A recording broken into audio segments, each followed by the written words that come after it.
Indian stock మార్కెట్లలో పూర్తి స్థాయిలో నైరాశ్యం అనేది నెలకొని ఉందండి. కంప్లీట్‌గా బేర్ మార్కెట్ అనమాట. దాదాపు 800 పాయింట్ల పైగా మార్కెట్ కుప్పకూలిపోయి 10,00,000 కోట్లకు పైగా సంపద అనేది ఊరికనే ఆవిరైపోయిందనమాట. అంటే ఒక మధ్య తరగతి వ్యక్తి స్టాక్ మార్కెట్‌లో పెట్టుబడి పెట్టి విపరీతంగా నష్టపడిపోవడం అనేది ఏ విధంగానూ శ్రేయస్కరం అయితే కాదండి. ఇప్పుడు నేను కూడా చెప్తున్నాను కదా! నా ఇన్వెస్ట్‌మెంట్ కూడా దాదాపు 52,000ది ఈరోజు రూ. 4,300 వచ్చేసింది. ఆ లెవెల్‌లో పడిపోయినాయండి.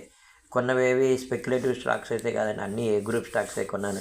పేరు చెప్పకూడదు కాబట్టి చెప్పకూడదని నేను చెప్పట్లేదు గానీ, ఈ లెవెల్‌లో పతనం అయిపోవడం చాలా ఘోరమండి. పెరగొచ్చేమో గానీ, మనం ఉన్న పెట్టుబడికి అప్పు తీసుకొని మార్జిన్ ట్రేడింగ్‌లో కొంటామనమాట. అటువైపు ఇంట్రెస్ట్ ఒకటి, మార్జిన్ ప్రెషర్ ఒకటి, ఈ టెన్షన్‌లు తీసుకునే కంటే ప్రశాంతంగా ఉంటేనే బెస్ట్ అండి. ఉన్న నాలుగు డబ్బులతో ఏదో కలవగలిసి తాగి బతకాలి కానీ, ఆ విధంగా వచ్చే మనీ అనేది మనకి నిలబడదండి. చాలామందినైతే సలహా ఇవ్వాలనుకుంటాను. ఏదో టైం పాస్ కోసం కూడా అది చేయొద్దండి. నిజంగానే టైం పాస్ కోసం చేయాలనుకుంటే వాకింగ్ చేసుకోండి.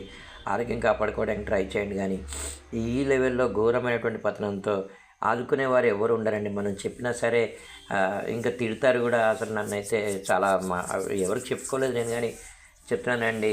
ఏం రోగం వచ్చేసావు, ట్రేడింగ్ ఎవరు చేయమన్నాడు నిన్ను, ఇలాంటి మాటలన్నీ వచ్చేస్తుంటాయండి. ఎవరు ఆశ అనమాట.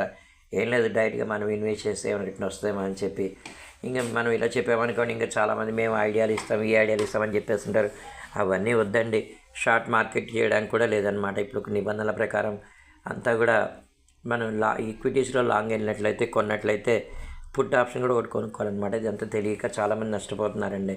చాలామంది అందని కాడికి అప్పులు చేసి కూడా మార్కెట్లో పెట్టి నష్టపోతున్నారు. దయచేసి ఇన్వెస్టర్లకి ఒకటే సలహా అండి. ఇన్వెస్టర్ కానీ, ట్రేడర్ కానీ ఎవరైనా సరే, కోపం వచ్చినా రావచ్చు కానీ కొన్ని రోజులు దూరంగా ఉండండి. ఒక నిలకడ తత్వం రావడానికి జూన్ వరకు పట్టొచ్చామన్నమాట. అమెరికా విధించబడేటువంటి సుంకాలపైన, రాబోయే బడ్జెట్ పైన అందరు ఆశలనే ఉన్నాయి. వాటిపైన కూడా బడ్జెట్ మీద కూడా స్టాక్ మార్కెట్కి పెద్దగా ఆశలే ఉండవండి.